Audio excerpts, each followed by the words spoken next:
Oke, kita mulai aja ya. Assalamualaikum warahmatullahi wabarakatuh. Selamat sore, salam sejahtera untuk kita semua. Kita akan mulai kuliah untuk perbankan digital dan fintech. Kali ini kita akan membahas mengenai era baru perbankan, terutama di Indonesia khususnya. Oke,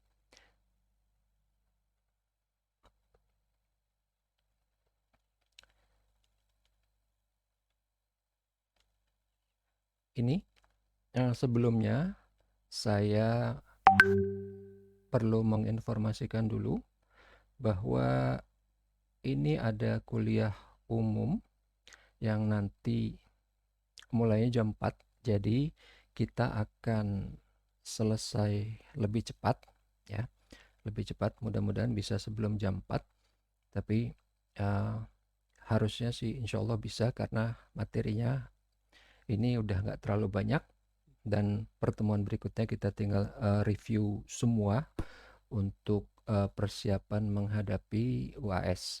Jadi kuliah umum untuk yang nanti jam 4 itu temanya tentang cyber security dan risk di financial service landscape. Oke, ya sekarang seperti biasa kita akan lihat dulu pelajaran sebelumnya. Apa itu?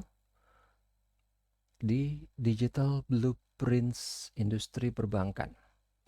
Jadi di situ kita udah tahu dari semua paparannya OJK, dari strateginya, blueprintnya, landscape-nya, semua kita udah tahu bahwa OJK inginnya fintech dan bank itu koeksis bareng, saling hidup berdampingan, saling menunjang.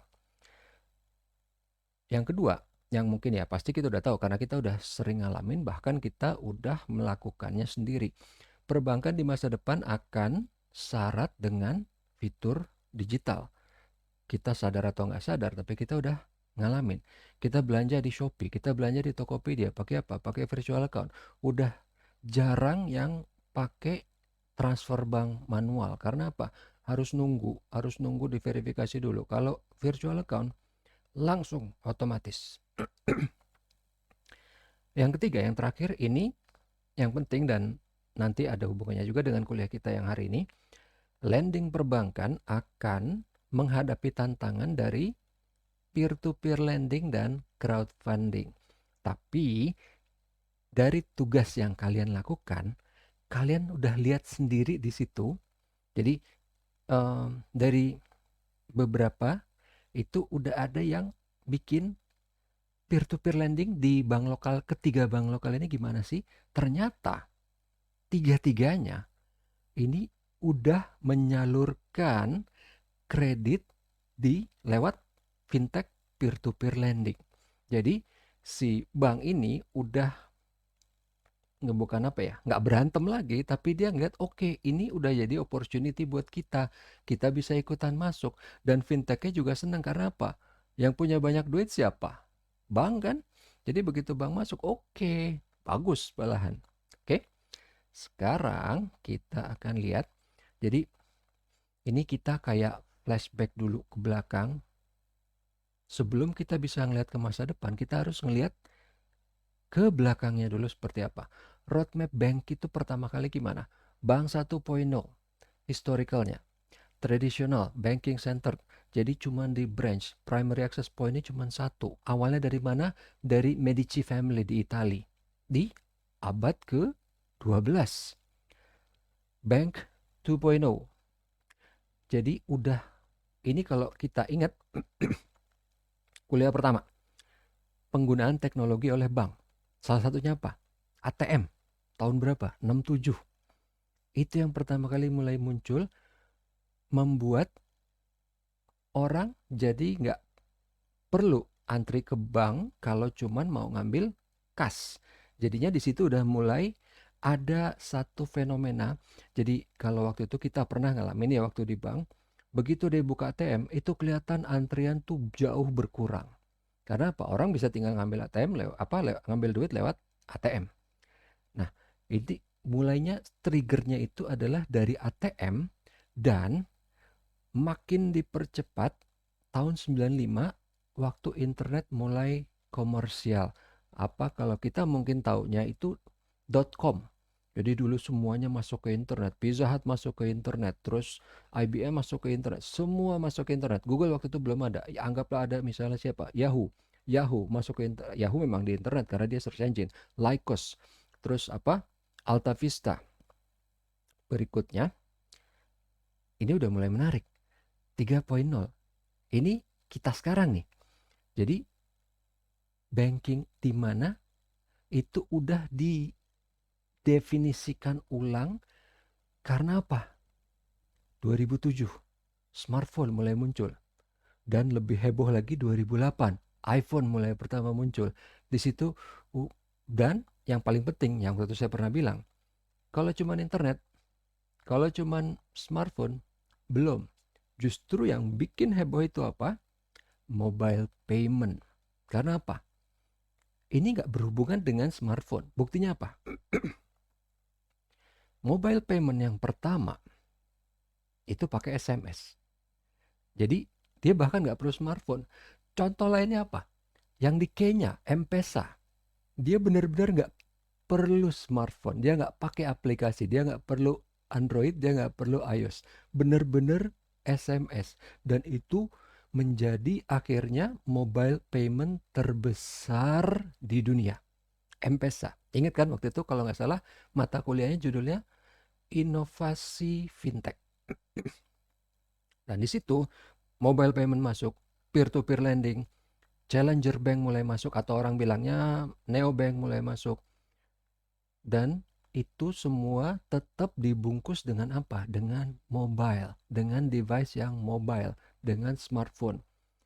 Dan karena pakai smartphone orang bisa lihat saldo di mana-mana pakai HP, orang bisa tarik duit cashless. Ini juga ada hubungannya nanti dengan tugas kalian. Kita akan bahas nanti tugasnya ya. Channel agnostic. Maksudnya gimana? Agnostic itu artinya pakai bahasa yang simple ya. Agnostic itu artinya nggak ngaruh. Jadi channel cabang itu nggak ngaruh. Mau ada mau nggak, kita nggak peduli. Sekarang gini deh yang paling gampang. Kalian waktu belanja di Bukalapak, di Shopee, di Tokopedia, kalian mau transfer, misalnya kalian punya rekening apa? BNI. Kalian waktu mau transfer pakai BNI, emang kalian mikirin di dekat sini ada cabang nggak ya BNI? Buat apa? Nggak perlu. Semuanya bisa dilakukan online, ya kan? 3.0. Sekarang kita akan melihat ke depannya kayak gimana sih? Apa sih yang diharapin? Apa sih seharusnya seperti apa? Kenapa bisa seharusnya, Pak? Karena ingat, yang selalu ini mungkin saya ulang-ulang, kalian udah bosan dengarnya. Bank itu akhirnya terpaksa, tanda kutip, terpaksa harus berubah karena siapa? Bukan karena fintech, bukan karena persaingan, karena kita. Karena kita hyper connected consumer. Kalau cuma karena fintech, fintech tuh duitnya dikit dibanding bank. Walaupun fintech ada yang gede, Google misalnya ya, PayPal. Tapi kalau bank digabungin semua, gede juga dia kan. Jadi bukan dari siapa-siapa, dari kita. Kita yang hyper connected. Kita udah nggak bisa misalnya, oh Bapak kalau transfer, oh harus pakai apa dulu, oh harus ditelepon dulu, apa verifikasi bla bla bla. Udah nggak bisa, udah nggak kena. Karena apa? Kita udah ngelihat fintech udah nyodorin produk ke kita, oh ini virtual account langsung bet. Terus begitu banknya mau pakai yang masih repot, kita bilang ngapain? Kan banknya mikir enggak, emang harus gini. Enggak, itu fintech bisa. Itu loh.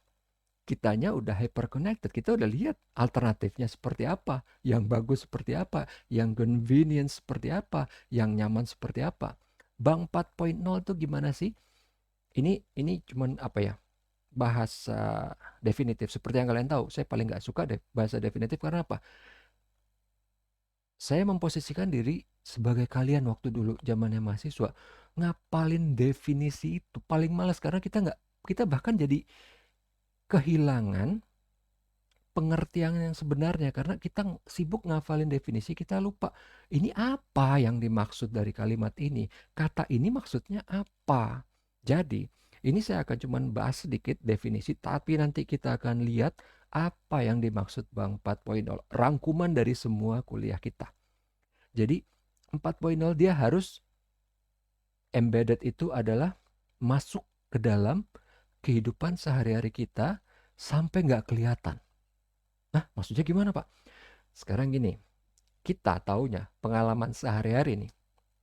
Kalau ada bank nelpon, orang nelpon pasti ngomongin, Pak, ini tabungan Bapak. Berarti apa? Produknya dia kan? Dia ngomongin produk. Selalu ngomong produk, produk, produk. Pak, ini kita ada produk baru loh, asuransi apa, anu. Ini ada KTA baru loh. Oh, Bapak kan belum punya kartu kredit. Bapak kan enggak apa, oh, ini pangkatnya udah tinggi. Bapak harusnya pakai yang gold, yang platinum, yang black, yang apa. Tapi apa intinya? Produk. Semua dia tawarin ini ada produk.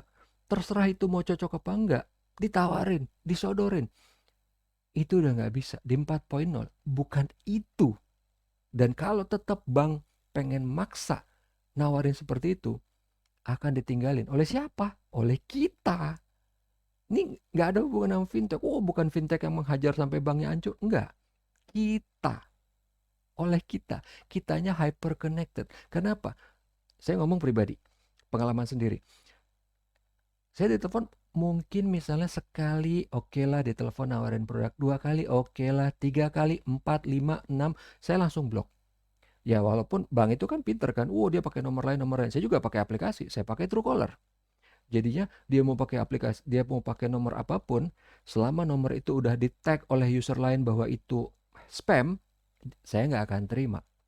Gitu. Jadinya yang kita pengen itu adalah yang mengerti kita sebagai individu satu-satu, karena kita sebagai individu beda kebutuhannya. Anggap lagi nih, misalnya umur saya 25, misalnya. Umur saya 25, laki-laki, dengan si A umur 25, laki-laki. Beda kebutuhannya. Oh, misalnya apa? Saya lulusan IBS sama lulusan IBS yang lain, sama-sama laki-laki, sama-sama 25. Beda. Beda ininya, kebutuhannya. Semuanya bisa beda. Karena apa? Misalnya anggap nih, kita ambil contoh yang paling ekstrim aja. Saya kembar siam misalnya. Kembar identik dengan, anggaplah si A gitu. Walaupun kembar identik sekalipun, muka mirip, sama, badan sama, semua sama, apa namanya, skill komputer sama, skill banking sama, semua anggaplah, walaupun ini hampir gak mungkin, anggaplah sama. Kok bisa nitnya beda? Karena apa? Jalan hidupnya beda. Detik ini yang saya butuhkan pasti beda dengan kembaran saya. Pasti beda. Walaupun misalnya apa sih sekarang ini, dia lagi ngapain? Saya sekarang lagi ngajar. Haus, saya pengen minum. Dia enggak, dia lagi tiduran. Dia nggak perlu minum. Itu cuman contoh yang paling gampang. Jadi gimana Pak? Kan ribet ini kalau tiap ini harus dilihat satu-satu.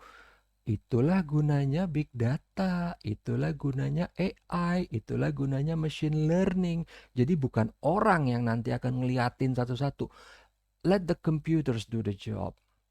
Komputer nanti akan menghandle itu semua.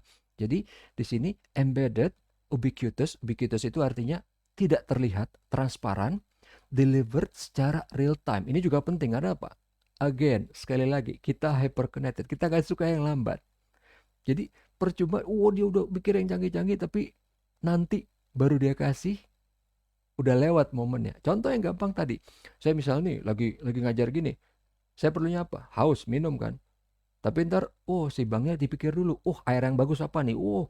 Yang suhunya berapa nih? Kita harus pikirin yang matang-matang. Nanti 3 jam kemudian baru dia kasih, Pak, ini apa air minumnya? Saya udah gak haus. Mungkin saya udah minum di tempat lain yang mungkin less than ideal, mungkin perfect, nggak tahu. Tapi intinya, the moment is gone. Udah hilang. Udah hilang itu, udah lewat banget tuh 3 jam. Karena itu intinya agile kan, bahwa cepat. Kita harus ngeluarin cepat. Nggak perlu super perfect, yang penting bagus. Yang penting nggak hancur-hancur banget gitu ya. Jangan juga mentah, Pak kan bilangnya agile, jebret dikasih yang produk hancur lebur, dihajar juga pasti kita, ya Kak. Oke.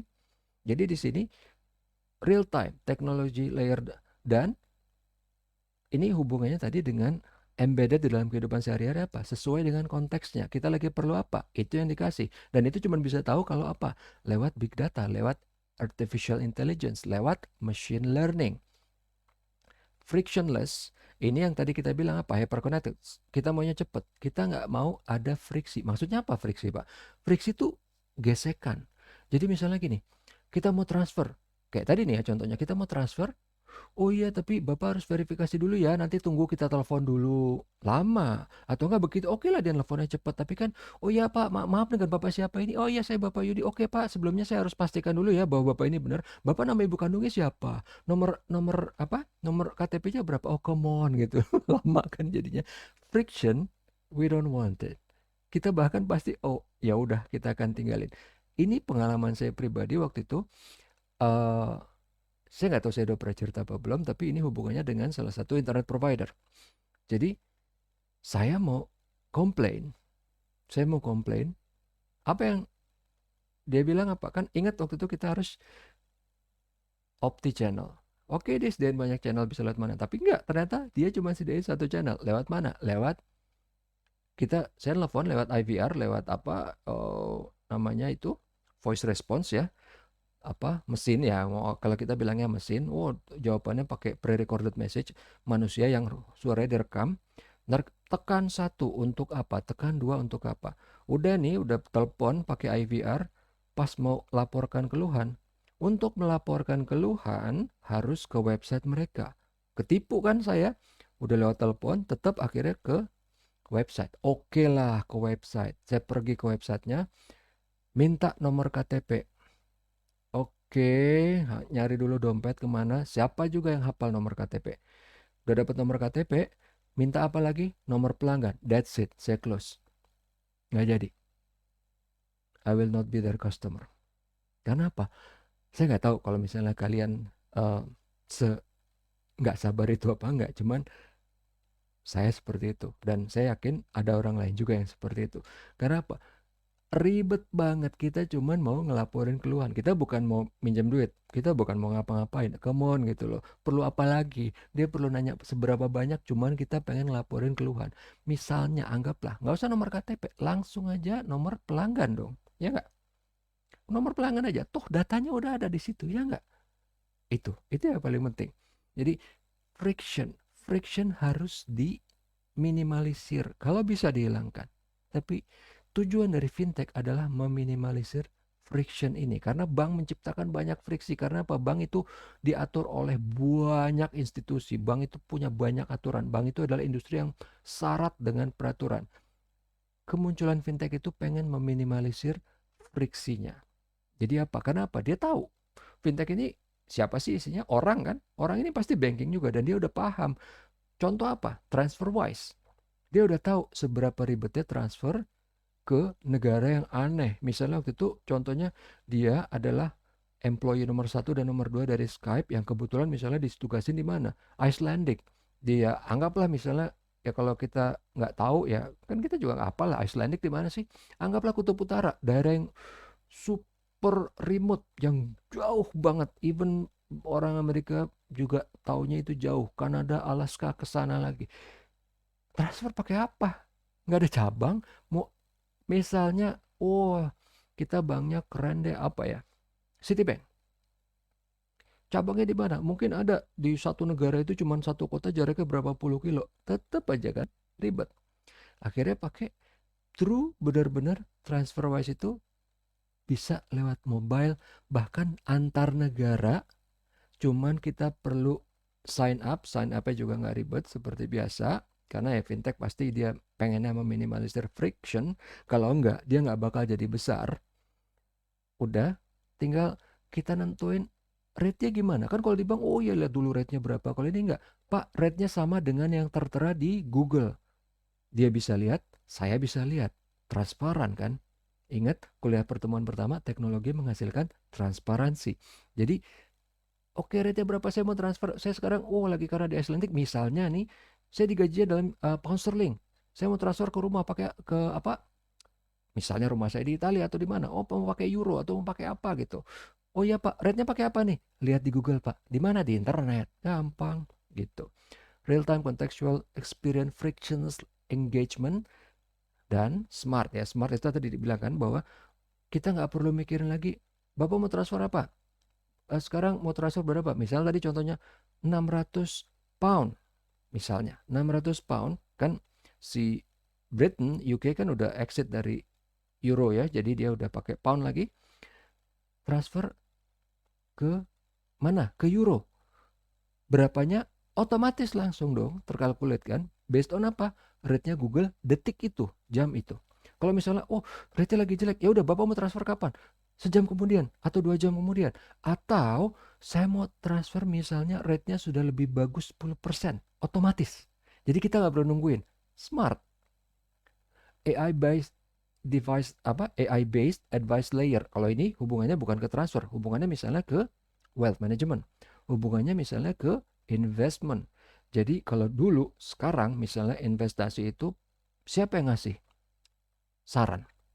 Orang kan, yang namanya investment banker, investment manager, yang kalau kita sering lihat di film-film, dipotretkan orang bank itu semuanya adalah investment banker, yang mobilnya keren, yang apartemennya mewah, yang apa. Padahal banker tuh macam-macam, ada teller, ada siapa lah gitu kan.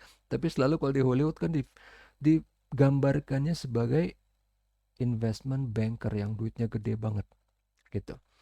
AI based advice layer. Nah, ini tadi kita juga udah bahas digital omnichannel dengan zero requirement for physical distribution. Opti-channel dan omni-channel. Opti itu apa? Masih ingat kan?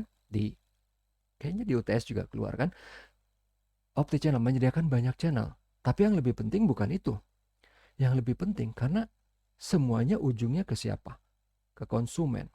Percuma banyak channel tapi masih birokratis. Channel ada 10. Si konsumen ngeliatnya, keren, channel ada 10. Tapi ada aturannya. Senin pakai channel nomor 1 ya, cuman bisa channel nomor 1. Kalau hari Selasa 2 sama 3, ribet kan? Nggak omni. Opti channel benar, tapi nggak omni. Nggak dibebaskan kepada customernya untuk milih yang mana. Contoh tadi cerita saya. Oke, dia punya banyak channel, tapi begitu saya lewat telepon, nggak bisa, harus ke sana lagi. Friksi. Ada friksi kan? Jadi, opti channel sama pentingnya dengan omni channel. Karena apa? Percuma punya banyak channel, tapi customer nggak dibebasin milih yang mana, jadinya pusing juga. Kita kan males ngingetin. Oh kalau ini harus ke ini. Oh Bapak mau masalah apa? Oh kalau untuk masalah ini harus nomor telepon yang sekian Pak. Oh ya, kalau untuk ini harus yang ini Pak. Oh, friksi. Oke. Opti channel dan omni channel. Dan zero requirement for physical distribution. Mungkin kita ngebayangin, gimana cara kalau bank, maksudnya bank yang konvensional nih. Bank konvensional ntar mau kayak Neobank, mau kayak Moven, mau kayak apa, TD Bank atau apa gitu ya. Faktanya, coba lihat di berita. BNI, mungkin bank-bank yang lain juga, banyak yang udah mulai nutup cabang. Kenapa coba? Itu saya kasih faktanya aja dulu. Nutup cabang fisik mereka. Kita nggak ngomongin bank yang kecil. Kita nggak ngomongin Bank Victoria. Kita ngomongin BNI, Citibank, mungkin yang lain, yang pasti yang lain juga, walaupun mungkin masih nggak dimasukkan ke berita atau masih tunggu waktu, tapi trennya udah mulai. Karena apa? Punya cabang yang banyak, berat buat apa nih? Biayanya, gitu, oke? Nah, ini kita lihat dari yang, kalau nggak salah ini pertemuan terakhir kemarin, pertemuan kemarin itu inisiatif untuk masalah apa? Regulatory technology sama supervisory technology. Jadi si OJK dia udah ngasih, karena dia juga berusaha mengadopsi teknologi secara mutakhir dong. Oke, kalau untuk masalah regulatory, misalnya kita akan pakai teknologi baru nih apa? Yang namanya eKYC, e-regulatory compliance, fraud detection, e-reporting, e-risk management. Yang itu kalau nggak salah, kan kita sempat bilang gimana harus ada hukum digital yang didesain dari nol. Yang itu sudah dimulai oleh siapa? UK dengan RegTech-nya dia. Bahwa untuk pelaporan dia sudah mulai membuat hukum khusus digital. Oke, yang tadi saya bilang itu ada RegTech sama SupTech. Kalau untuk supervisory teknologinya gimana? Dia pakai data analysis, dia pakai text report mining, customer support teknologi sama blockchain e-licensing. Maksudnya gimana? Yang kita tahu pasti data analysis dia pasti akan pakai apa? Big data. Text report mining sama, ini adalah tekniknya. Untuk customer support segala macam, dia mungkin akan menerapkan, mungkin nanti ini di BI apa di OJK, pakai AI bot. Jadi kalau untuk pertanyaan simpel udah bisa dihandle. Kalau misalnya pengen lebih lanjut yang lebih kompleks, baru ngomong ke officernya di BI atau OJK. Blockchain e-licensing ini yang kita tahu memang masih dalam pembahasan, yaitu siapa? Central Bank Digital Currency yang lagi digodok sama BI menunggu apa? Persetujuan dari OJK. Oke. Efek dari si key initiatives OJK terhadap bank ini apa sih? Tahap awal. Tahap awalnya itu ngapain? Tahap awalnya itu yang pasti apa? Akan ada perubahan komposisi dari sumber daya manusia, yang mana pasti lebih banyak diperlukan skill set yang berbau teknologi dan digital. Karena apa? Sekarang kita eranya sudah era digital, industri 4.0. Akan banyak bermunculan digital branch baik on-site maupun off-site. Yang ini sudah kita lihat lewat berita bahwa ada bank-bank yang sudah banyak menutup cabangnya. Yang ketiga, hampir semua bank akan melakukan open banking untuk berhubungan dengan marketplace atau e-commerce dalam bentuk embedded banking. Bahkan ini sebelum dari bank yang banyak nutup cabang itu kita sudah mengalaminya sendiri, dan ini semakin terlihat pada saat pandemi. Karena apa? Orang yang tadinya nggak biasa, nggak bisa, nggak mau belanja online, akhirnya harus terpaksa belanja online menggunakan payment gateway yang mana merupakan kerjasama fintech dengan bank. Yang keempat adalah penggunaan cloud computing untuk core banking akan semakin meluas. Pioneernya siapa? Pioneernya adalah Standard Chartered Bank yang telah kita pelajari di kuliah pertemuan pertama. Waktu itu si Standard Chartered dia sudah mengumumkan tahun 2020 dia mulai mengimplementasikan si cloud computing untuk core bankingnya, dan dia berharap akan selesai di 2025. Tapi saat itu kita nggak tahu apa prediksi atau perkiraan dia itu dibuat sebelum atau sesudah COVID. Kalau sebelum berarti kemungkinan besar akan mundur karena ada periode di mana ini kita seperti stagnan kan, karena apa? Banyak hal yang kita sama sekali nggak duga new normal yang sekarang kita alamin ini. Bahkan kita nggak tahu sampai kapan. Oke, dari si critical roles di future banking ini apa aja sih?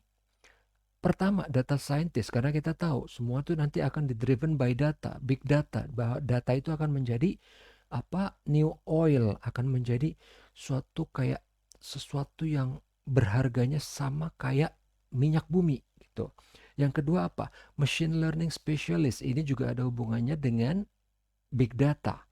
Yang berikutnya apa? Experience designer atau storyteller. Karena apa?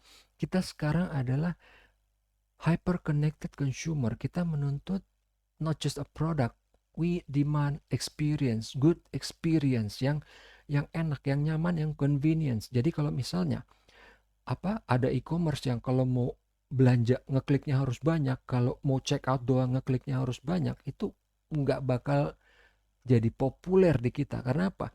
Kita sudah melihat, kita sudah pakai contoh yang kalau mau search gampang, kalau mau ngeklik belanja gampang, kalau mau check out gampang, kalau mau bayar pakai virtual account gampang gitu loh.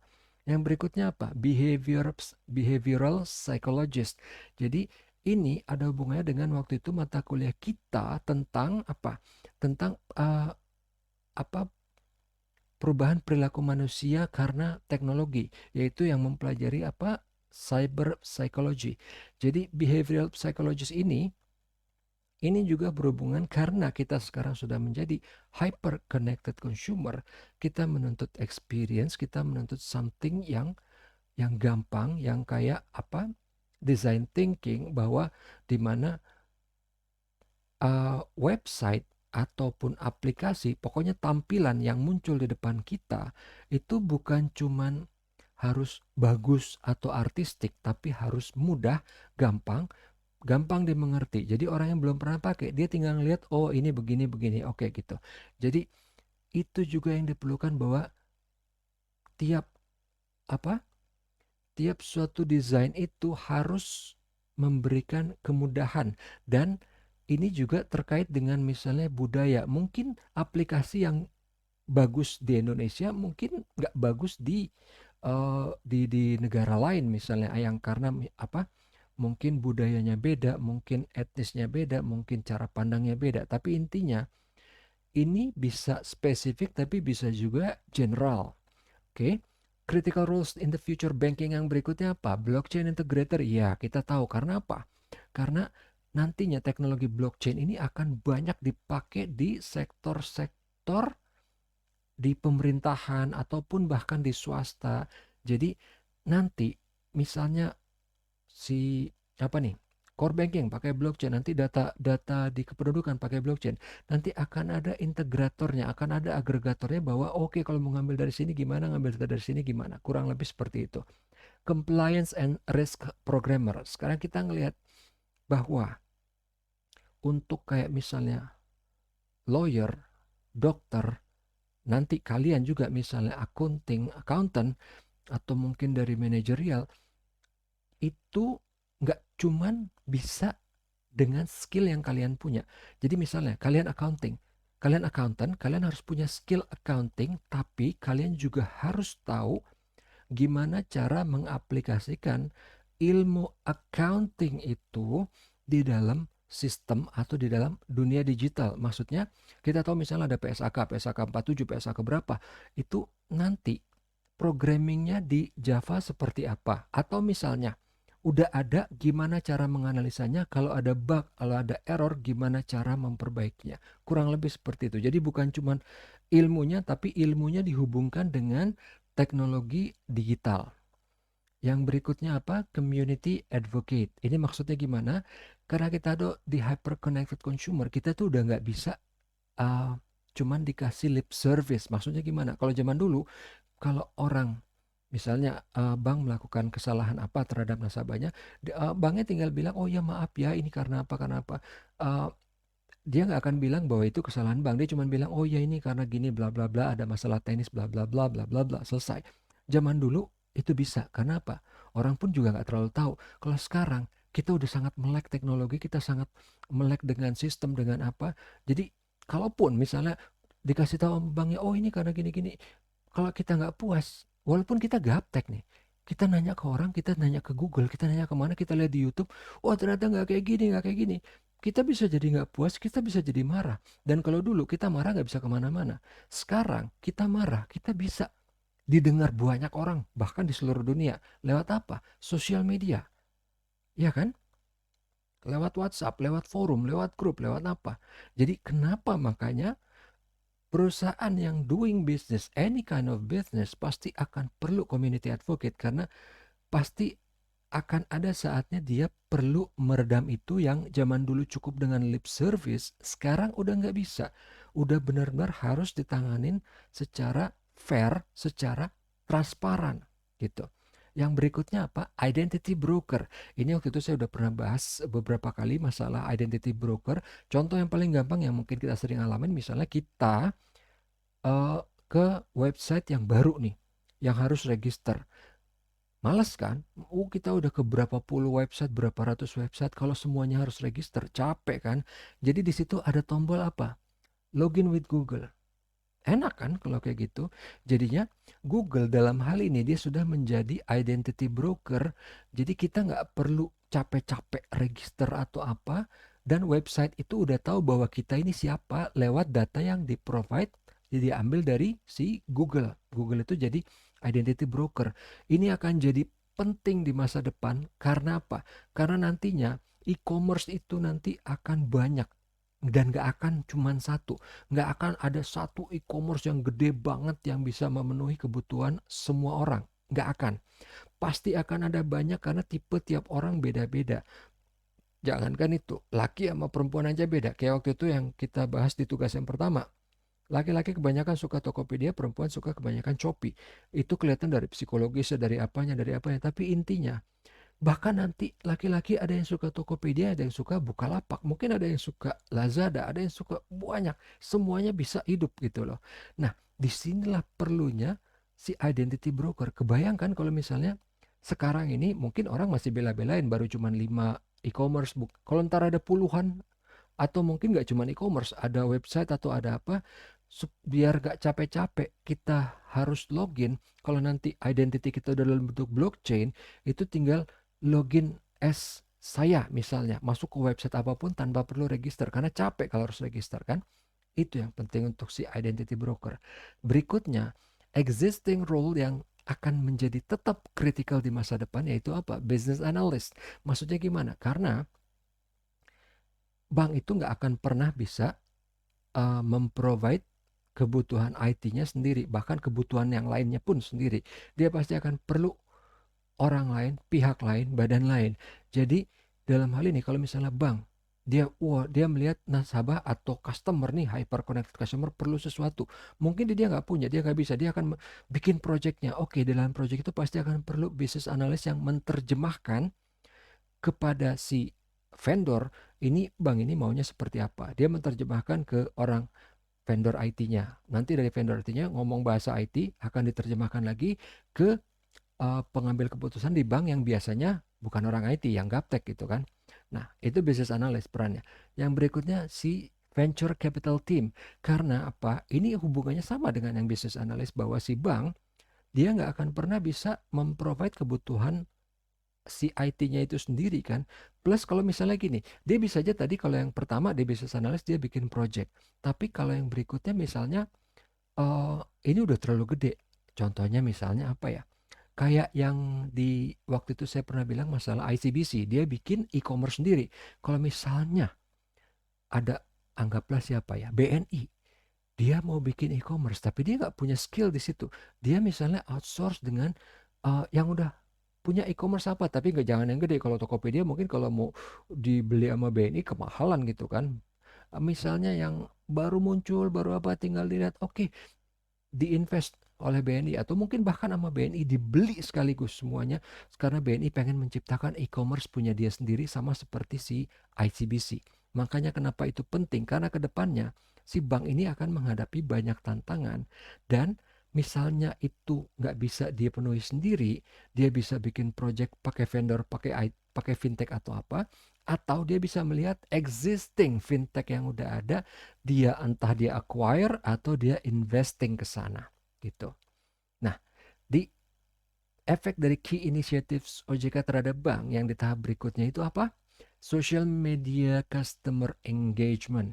Maksudnya gimana? Waktu itu kita udah pernah bahas bahwa ini kalau selama ini kan orang bank itu dia misalnya posting tentang, wah dia datang, kerjaan dia sehari-hari di bank seperti apa, dia posting sebagai pribadi dia di sosial media. Tapi nantinya bank itu sendiri bisa melakukan hal tersebut. Jadi banknya yang memang apa namanya ya, yang memang memberikan suatu program khusus di mana memposting kegiatan para staffnya, para nasabah, para siapa. Jadi efeknya apa? Ini buat kayak kalau kita ngeliat film itu kayak behind the scene-nya.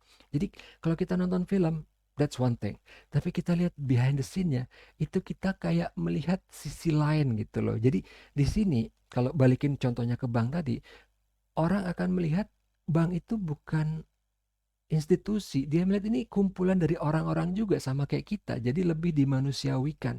Jadinya kalau dimanusiawikan, orang jadi lebih apa ya, lebih tenggang rasa, lebih nggak cepat marah gitu. Itu salah satu efek psikologisnya. Dengan kita ngeliat behind the scene itu, kita jadi bisa ngelihat dimensi lain dari film tersebut kan. Sama kayak bank ini juga. Kita bisa ngeliat, oh isinya bank itu orang, manusia juga kok. Ada salahnya, ada benernya, ada lucunya, ada sedihnya. Itu yang penting. Kenapa itu penting? Psikologi. Yang kedua apa? Nano lending yang kita udah sempat bahas. Orang nggak perlu kartu kredit. Kalau misalnya kan, oh kartu kredit harus ini, harus ini, harus ini. Ingat yang saya bilang masalah apa? Design principle. Pertanyaannya justru bukan kartu kredit yang bagus itu yang mana. Pertanyaannya mungkin bahkan emang perlu kartu kredit, ya nggak? Gitu. Jadi produknya udah ada di fintech. Pakai apa? Nano lending. Jadi benar-benar saat diperlukan aja. Kalau kartu kredit kita misalnya punya, kita harus bayar iuran tahunan, mau dipakai mau enggak. Akhirnya makanya menumbuhkan kebiasaan yang destruktif. Wah, mumpung udah ada nih kartu kredit, pakai aja terus hajar. Akhirnya nggak bisa bayar, bingung. Kalau nano lending, enggak. Kapan kita perlu, itu yang kita minta pinjaman. Bahkan kalau misalnya banknya udah canggih, dia udah bisa ngelihat kebiasaan kita. Dia udah tahu nih, misalnya apa contohnya. Ini orang tiap tiap minggu misalnya. Tiap minggu hari Selasa sama Kamis dia beli susu. Karena dia punya anak kecil misalnya. Beli susu, oke. Nanti kita akan nawarin. Perlu pinjaman? Perlu duit apa enggak? Itu mungkin untuk hal yang kecil. Namanya juga nano lending kan. Atau mungkin nanti pas misalnya dari dari big data kita bisa tahu, oh dia punya anak, oh anaknya udah besar, oh anaknya mau masuk sekolah, tawarin pinjaman pas saat dia perlu. Atau misalnya nanti anaknya udah mau kuliah, tawarin pinjaman. Atau masih pas anaknya mau merit, ditawarinya bener-bener pas perlu. Itu intinya, pas perlu. Tadi inget kan yang di bank 4.0 itu harus seperti apa? Dengan menggunakan AI. Penggunaan AI untuk customer support juga. Jadi pakai artificial intelligence. Misalnya, jadi nggak perlu punya banyak customer support dalam hal ini. Yang diperlukan adalah orang IT yang bikin AI-nya. Ya nggak? CS-nya orangnya mungkin nggak perlu banyak-banyak. Mungkin ada, tapi nggak perlu banyak-banyak. Penggunaan machine learning untuk apa? Fraud detection.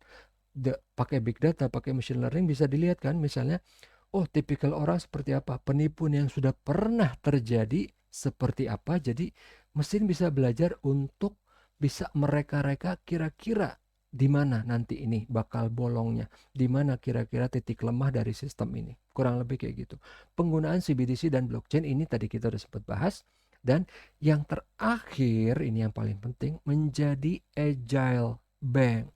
Fully or partially. Karena apa? Again, ini bukan karena fintech.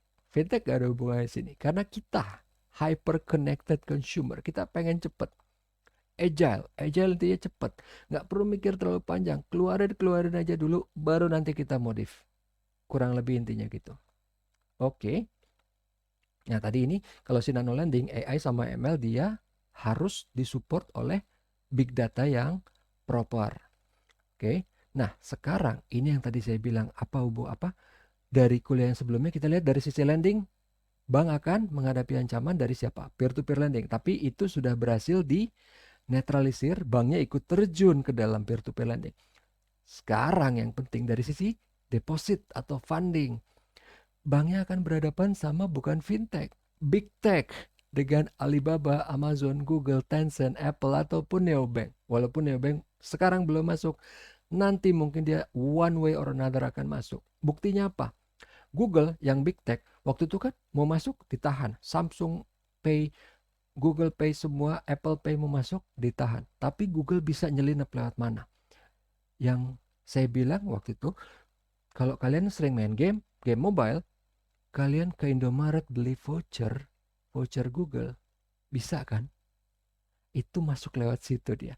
Jadi dibentuk Google Pay-nya dibentuk dalam bentuk fisik, kartu, kertas, whatever itu. Kalian bayar tetap pakai kertas. Tapi intinya, somehow, one way or another, walaupun ditahan, kalau emang udah saatnya masuk, dia pasti akan bisa masuk. Hal yang sama juga dengan si neobank. Sekarang mungkin masih ditahan, masih diprotek, masih diapa. Somehow, one way or another, nanti mungkin bisa masuk. Cara yang paling gampang, yang paling logik apa? Misalnya bank, kita ambil contoh jangan bank yang gede. Kalau bank yang gede dia punya dana banyak. Bank kayak tadi saya bilang contohnya Victoria Bank. Banknya nggak gede, nggak punya duit. Dia misalnya berkolaborasi dengan Neobank. Jadinya dia bisa punya cabang. Mungkin di Indonesia masih nggak boleh. Tapi buat orang Indonesia yang sering traveling keluar. Misalnya nasabah Victoria mau travel kemana, ke Singapura kemana-kemana. Tenang aja Pak, kita punya cabang karena kita kerjasama sama Moven Bank misalnya. Atau sama Neobank yang lain. Oke. Di sini bank akan semakin erat berhubungan dengan fintech. Baik partnership, ingat yang waktu itu white label sama gold label sama apa? Direct. Baik partnership secara white label maupun gold label atau investing dan acquiring.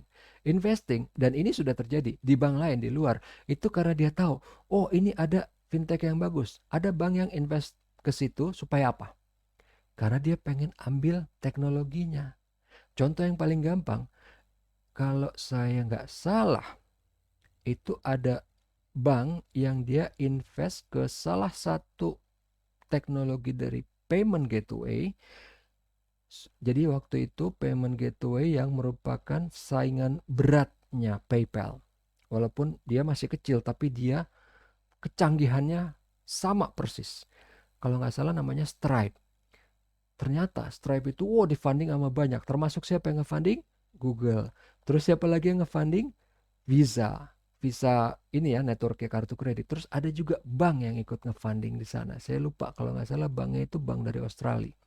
Karena dia pengen adopsi teknologinya. Lewat mana? Bisa lewat investing. Mungkin kalau untuk acquiring dia nggak bisa. Dananya nggak cukup. Karena mungkin Stripe walaupun nggak segede PayPal tapi mungkin 7 miliar dolar berasa juga, nggak mungkin bisa sebarangan bank yang mau beli kan.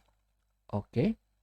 Nah, ini adalah prediksi, bukan cuma kata-kata saya ya, karena ini saya riset dari beberapa sumber, termasuk dari bukunya si Brad King, dan dari bukunya si Luigi WWG, dan dari beberapa buku lain, plus dari webinar-webinar yang ada di internet.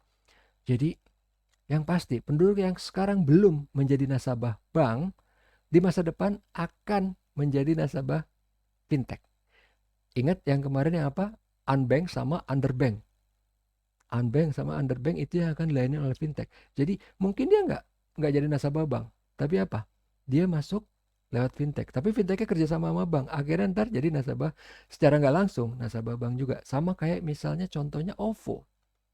OVO mungkin misalnya sekarang masih harus apa untuk transfer apa harus pakai nomor account dari nasabah bank tertentu. Tapi kalau untuk produk yang lain di luaran di internet itu udah banyak yang pure, dia benar-benar opsional. Nah, banknya itu opsional, tapi at the end nantinya mungkin orangnya akan jadi nasabah juga. Karena apa?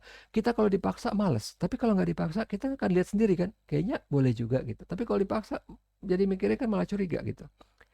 Yang kedua, kredit yang dikucurkan bank sebagian besar akan diproses siapa? Artificial intelligence dengan algoritma software. Cuman untuk beberapa kasus di mana perlu human advisor yang memegang peranan dalam persetujuan kredit. Jadi mungkin untuk kredit yang besar atau mungkin cuma untuk kredit yang politically exposed person atau apa, tapi most of the credit decision will be handled by AI dan algoritma. Yang ketiga, hampir semua perbankan retail memperoleh sebagian besar revenue dari digital channel. Ingat yang waktu itu kita sempat ngebahas kan tradisional bank seperti apa, kalau yang modern bank seperti apa. Ternyata kebanyakan masih tradisional karena pendapatannya masih banyak dari apa? Net interest income gitu, oke? Nah, berikutnya apa? Semakin banyak negara yang fully cashless. Kita udah tahu di mana? Di Kenya, M-Pesa. Dan dari mana lagi? Norwegia lewat Vipps. Nantinya tinggal tunggu waktu di kita juga. Yang di Cina lewat Alipay juga udah. Sisanya akan mostly cashless. Mungkin kita nggak akan fully cashless semua kayak di Cina atau kayak di Norwegia atau kayak di Kenya. Tapi kita akan mostly cashless. Itu pun sudah mulai terjadi sekarang kan. Kita udah jarang mau belanja pakai duit lagi. Karena apa? Warung pun udah bisa pakai QR code, ya nggak? Chris, ingat kan? QR code Indonesian System yang kalau kalian pengen tahu lebih lanjut, saya juga sudah kasih ada linknya. Bahkan saya ada video YouTube-nya untuk masalah kuliah umum masalah financial gateway atau payment gateway dengan penggunaan AI dan konsep agile bank. Nah ini yang menarik. Jumlah tenaga kerja yang diserap perbankan akan menurun, tapi bergeser ke lembaga jasa keuangan lain. Ini yang lebih penting. Kalau yang nomor 2 mungkin bikin kita takut. Wah, udah turun. Di masa depan, lebih dari setengah angkatan kerja akan bekerja di industri layanan keuangan. Lebih dari setengah. Ini survei udah yang dilakukan oleh CDC, oleh Google, oleh siapa. Jadi ini bukan omong kosong, bukan cuman ketakutan atau apa atau terlalu optimis, enggak. This will happen. Kita agak susah ngebayanginnya. Karena mungkin misalnya gini, nanti saya mau kerja jadi apa? Bartender, jadi barista atau whatever. Jadi penyanyi, jadi apa? In the future, lebih dari setengah angkatan kerja akan bekerja di industri financial service. Walaupun mungkin nggak di bank, tapi di financial service. Karena apa? Nanti akan banyak fintech yang lain yang menghandle e-commerce. Karena e-commerce udah makin banyak, mobile payment udah makin seamless, udah hampir nggak ada friksi. Ini dia. Ini masa depannya. Oke? Nah, sekarang ini sebelum nanti kita ngebahas tugas kalian, kita akan rangkum ini semua si Bank 4.0 itu kayak apa sih? Ini adalah rangkuman dari semua itu. Dari mulai kuliah kita yang pertama sampai ke yang sekarang, kita akan rangkum di sini. Ini tapi dalam bentuk cuman founding pillarsnya, bahwa kita di sini cuman ngebahas 4.0 itu seperti apa sih. Kita nggak ngebahas misalnya kenapa kayak hyper connected consumernya, tapi di sini tetap akan disinggung. Yang pertama itu apa? Experience not product. Ini yang tadi bahkan kita bilang apa? Hyper connected consumer. Karena kita udah hyper connected. Kita udah nggak penting itu produk namanya apa. Itu mau time deposit, itu mau current account, itu mau kartu kredit, mau KTA, mau apa. Yang kita penting adalah experience. Itu yang kita perlukan. Contoh yang paling gampang yang waktu itu saya sempat ngomong apa? Kalau dulu, bahkan kita nih di orang IT, dulu misalnya ngelihat notebook atau komputer, pasti mikirnya apa? Itu Pentium berapa sih? Oh, Pentium 4. Oh, itu Pentium apa sekarang misalnya? i3, i5, i7. Sekarang itu udah nggak penting. Karena kalau dulu i3 pasti lebih lambat dari i5. i5 pasti lebih lambat dari i7. Tapi sekarang udah enggak. i7-nya yang ada di Ultrabook itu lebih lambat dari i5 yang ada di desktop. Jadi i5, i7 itu udah doesn't mean anything. Jadi karena apa? Menggambarkan kita, yang kita perlukan adalah bukan label, bukan produk. Kita perlu, ini bisa ngapain? Ultrabook. Ultrabook yang penting apa? Mobile, mobility, harus enteng, harus baterainya irit. Jadi memang nggak bakal powerful. Nggak bakal powerful kan? Jadi memang kegunaannya, peruntukannya adalah sebagai mobility. Tapi kalau misalnya kita ngomongin gaming, laptop atau apa, yang pengen yang powerful. Jadi bahkan kita nggak terlalu peduli mau pakai apa. Misalnya i5 yang seri berapa, yang generasi 10, yang generasi 9, terus ntar mau pakai dipadukan pakai VGA card atau GPU yang kayak gimana. Itu udah nggak terlalu banyak dipikirin orang. Orang cuma mikirnya, saya mau beli gaming laptop. Yang mana Pak? Pokoknya yang bisa main Witcher 3. That's it. Udah kan? Itu. Kita udah mengedepankan experience. Itu contoh mungkin terlalu teknis bagi kalian yang kebetulan mungkin nggak terlalu main game atau nggak ini. Kita ngambil contoh yang lain yang saya udah pernah singgung juga. Apa tuh? Dulu iPhone tuh nggak terlalu laku. Walaupun memang banyak yang punya, tapi nggak terlalu, pangsa pasar ya nggak gede. Stabil tapi nggak gede. Sekarang dia udah mulai membesar. Kenapa? hyper connected. Walaupun harganya semahal apapun, tapi orang udah ngeliat, gue pengen experience, gue tahu Apple bisa deliver good experience yang gue mau.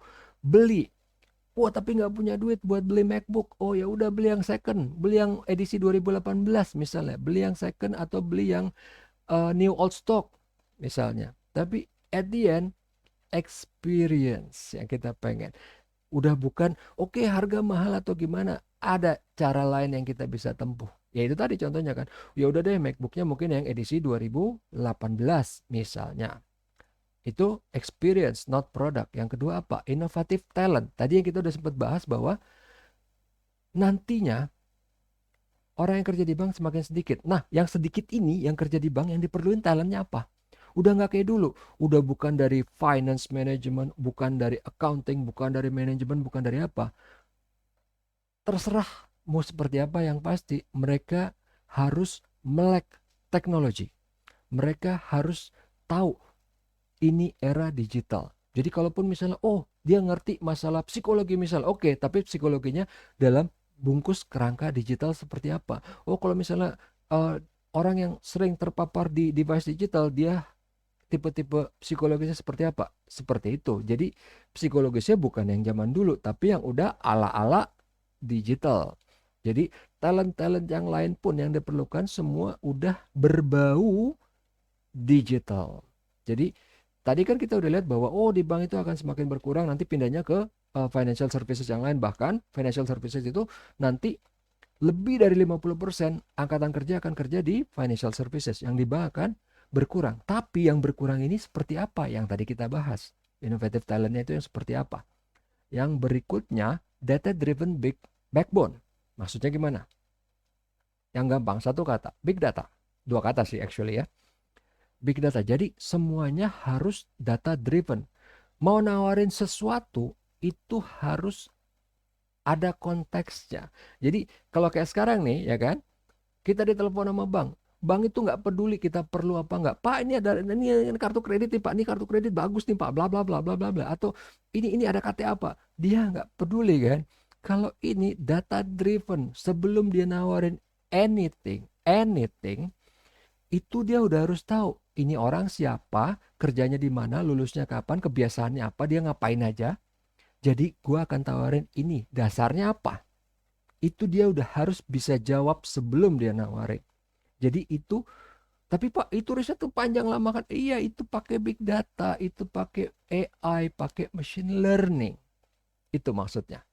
Jadi udah jadi jangan bayangin, oh ini yang nelfon tetap orang, jadi sebelum dia nelfon, wah dia riset dulu ke internet, dia ke Google nyari segala macam. Enggak, itu terlalu lama.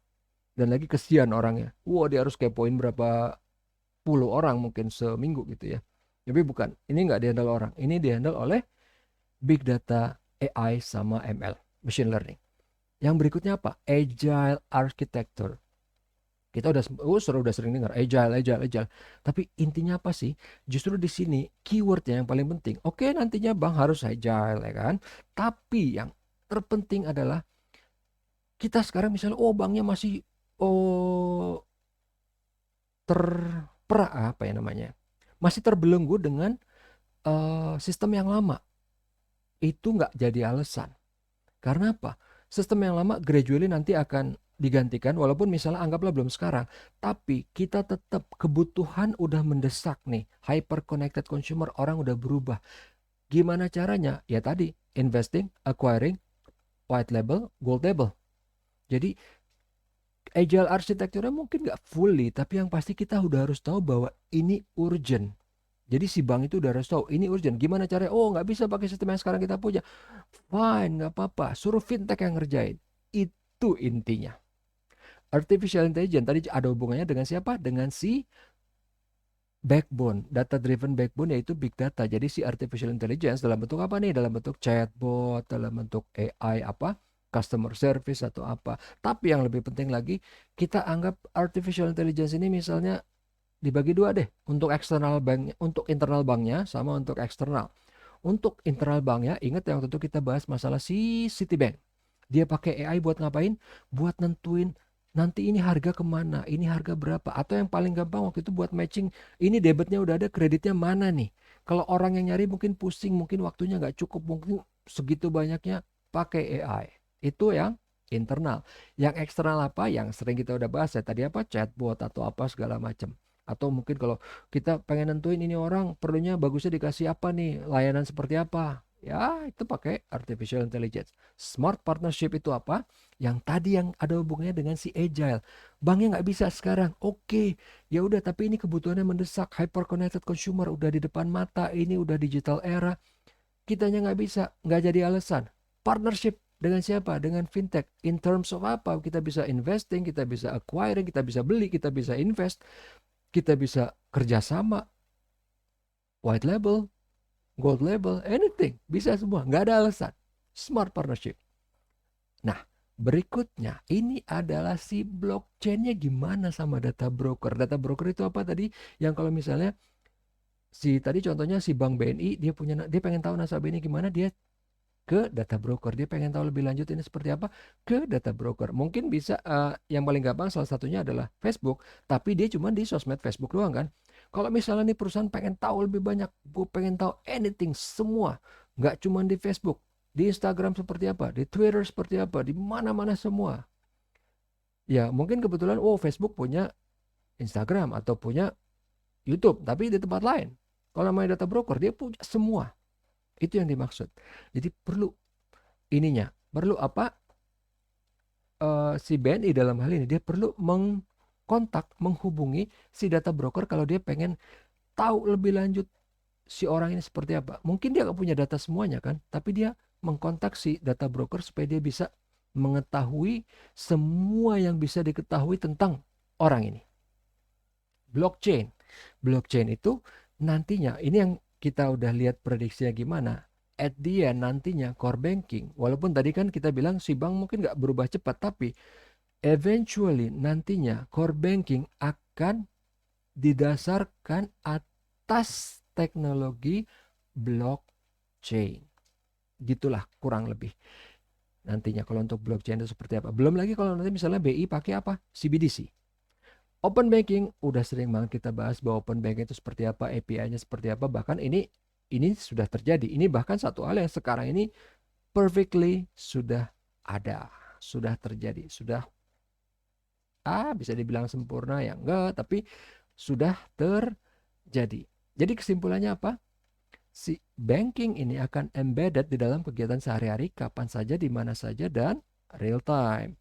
Produk akan digantikan dengan kebutuhan kontekstual yang unik per individu dan dilayani oleh artificial intelligence.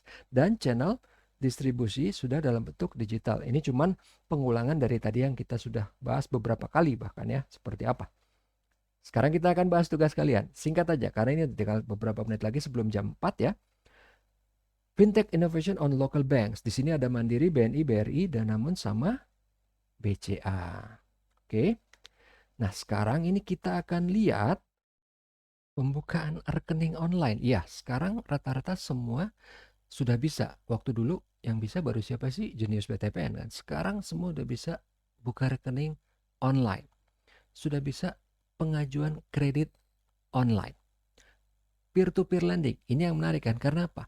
Karena tadi kita udah tadi dan di kuliah sebelumnya kita sudah bahas bahwa dari sisi lending, bank itu menghadapi tekanan dari fintech untuk masalah peer-to-peer lending.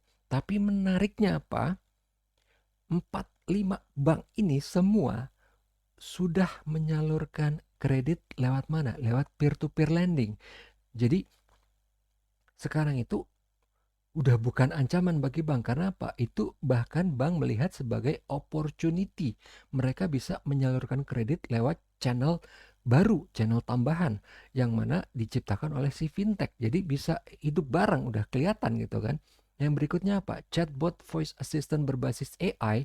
Iya, ini semua juga udah punya dan namanya macam-macam gitu. Kalau si siapa ya? BNI namanya kalau nggak salah Cinta. Tapi kalau Mandiri apa namanya, Danamon apa, dan udah udah ada, walaupun memang ya kita jangan ngebayangin kayak di film-film sci-fi gitu ya, belum canggih banget, tapi yang pasti mereka sudah melihat kegunaan itu dan sudah bergerak ke arah sana. Untuk QR code atau KRIS itu yang apa? Quick Response Indonesian Standard. Iya, ini rata-rata semua bank juga sudah mengimplementasikannya. Karena apa? Karena memang ini adalah arahan dari si OJK.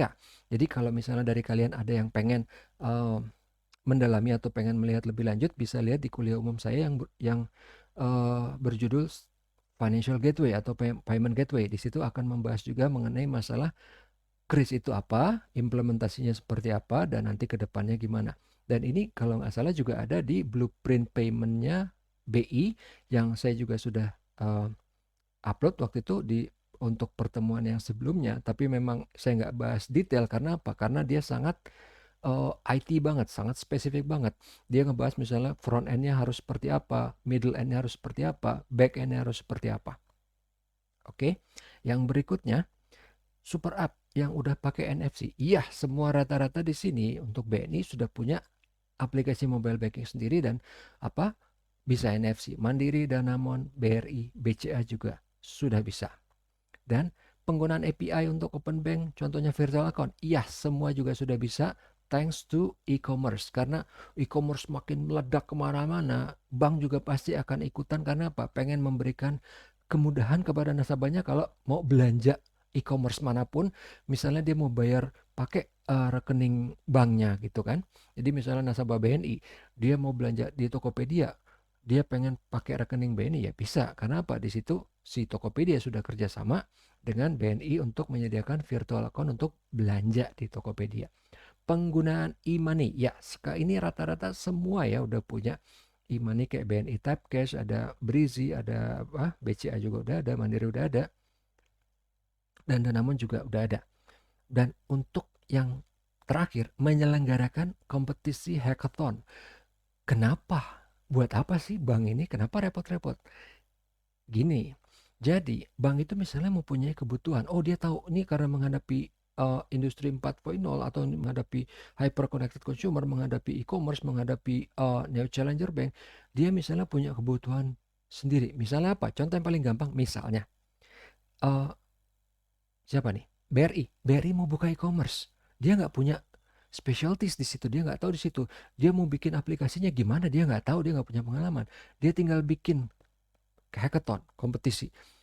Bikin aplikasi misalnya ya, yang kayak Tokopedia e-commerce yang bagus, yang untuk BRI misalnya, karena BRI mau bikin untuk UMKM misalnya. Daripada dia harus ke fintech, harus ke vendor, mungkin bayarnya mahal, dia tinggal bikin kompetisi. Di situ banyak hacker-hacker yang mungkin belum kerja, yang mungkin adain sayembara, ini hadiahnya misalnya 500 juta rupiah. Kalau bagi perorangan 500 juta kan gede banget. Tapi kalau misalnya dia harus si BRI pergi ke vendor, pasti nilainya harus di atas 1 miliar. Nah ini dengan 500 juta dia udah bisa dapat yang the best, dapat yang terbaik. Karena apa? Nanti hasil itu kan bisa dipakai. Karena biasanya di hackathon itu hak cipta tetap punya yang buat, tapi BNI mendapatkan hak pakai. BNI atau misalnya yang penyelenggarakan siapa sih? BRI, Mandiri. Karena semua saya lihat di berita ini semua sudah pernah menyelenggarakan kompetisi hackathon ini. Oke. Nah, kita lihat dari tabelnya itu, inovasi fintech pada bank lokal di Indonesia dari tugas kalian itu. Ini yang paling menarik apa? Contoh yang sebelah kiri, Hype Branch itu yang punya cuman siapa? Cuman Mandiri. Kenapa? Karena dia pengen memposisikan dirinya sebagai bank yang bukan anak muda, karena Jenius BTPN juga anak muda, yang hype, yang urban, yang kekinian gitu loh. Jadi di Hype Branch itu si Mandiri dia men-setup cafe misalnya, mungkin kerjasamanya sama Starbucks, sama siapa, Kopi Kenangan sama siapa. Tapi di situ juga ntar ada gerainya Mandiri, ada apa. Dan ini bisa jadi menarik. Misalnya apa? Tadi kita udah tahu bahwa bank banyak yang tutup cabang. Daripada ditutup misalnya cabangnya, dibikin Hype Branch.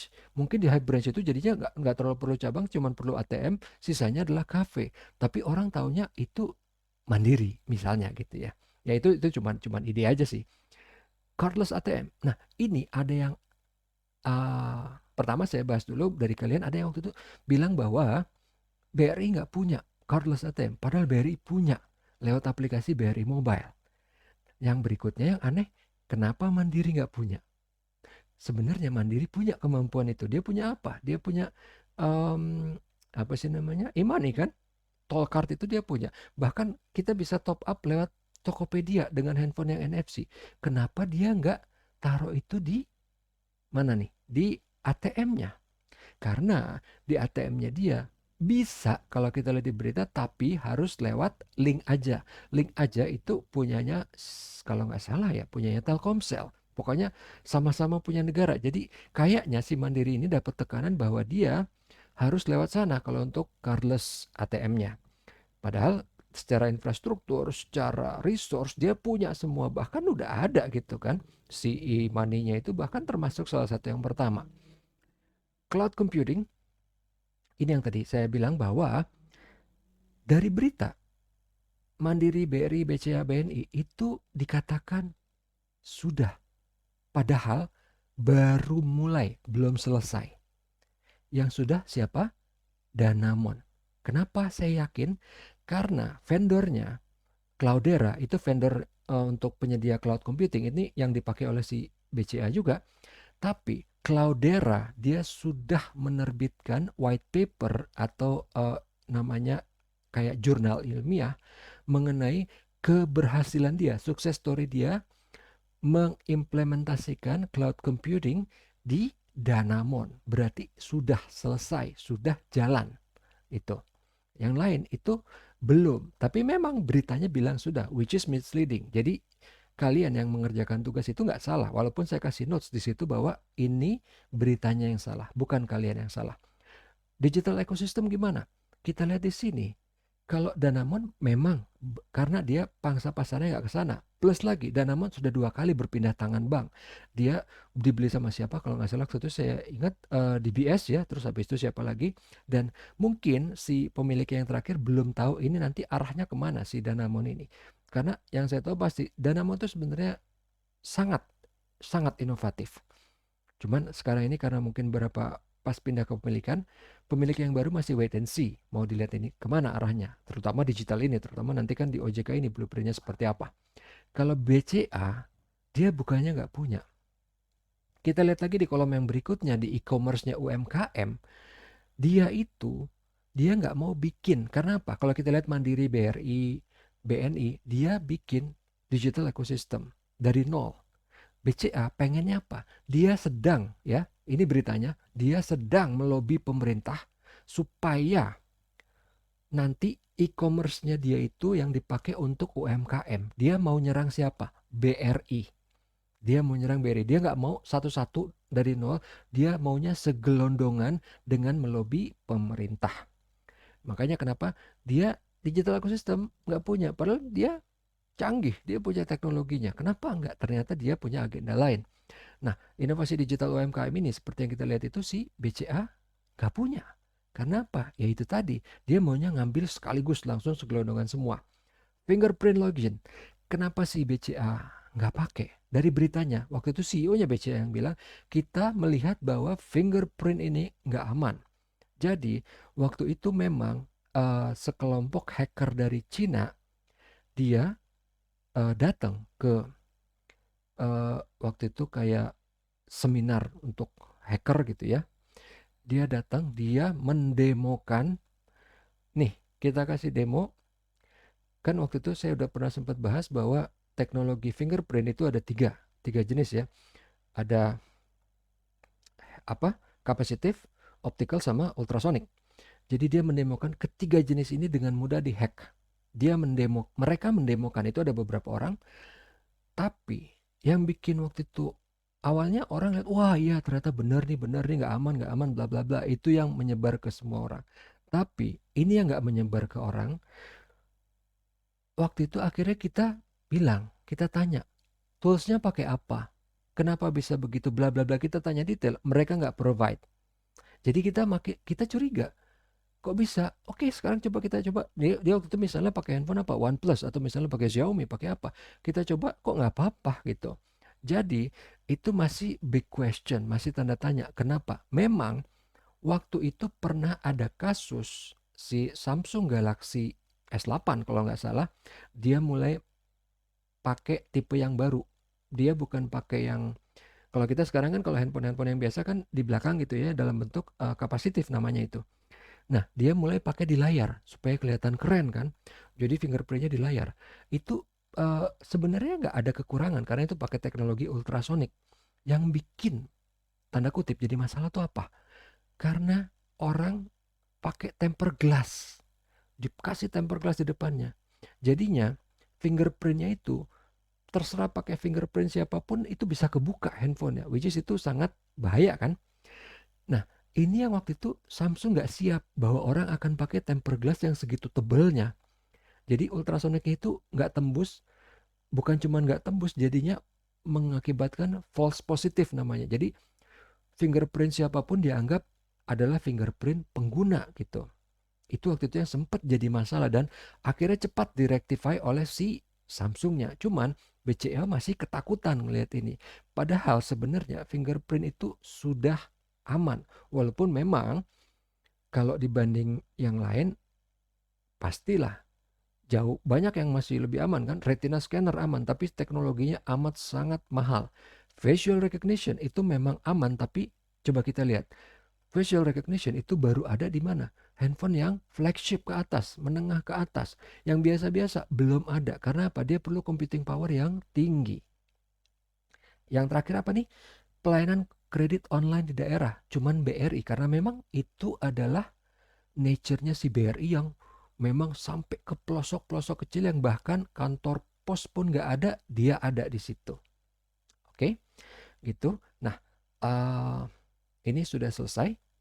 Kita nanti akan lihat di pertemuan berikutnya mengenai review digital perbankan dan fintech. Semua akan kita review untuk apa? Menghadapi UAS.